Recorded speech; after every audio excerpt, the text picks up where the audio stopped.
I'm John Ward from Header Front Repairs here in Swan Hill.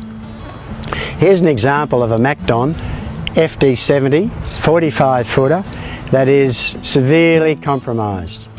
It had a very hard collision with a pole which bent the cutter bar, it bent the underframe, it bent a lot of the adapter.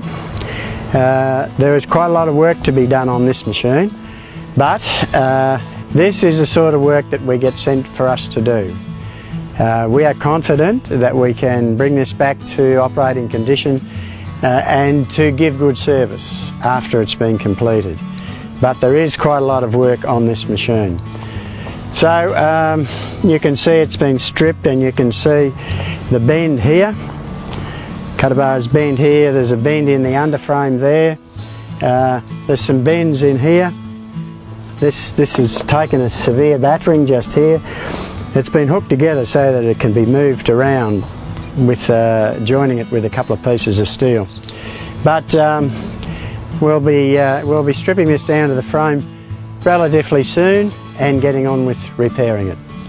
So if you've got a MacDon FD70 or an FD75, we've done a few of them now. This is not the first one we have. So just give me a call on 0418 525 942 and I can fill you in on all of the details.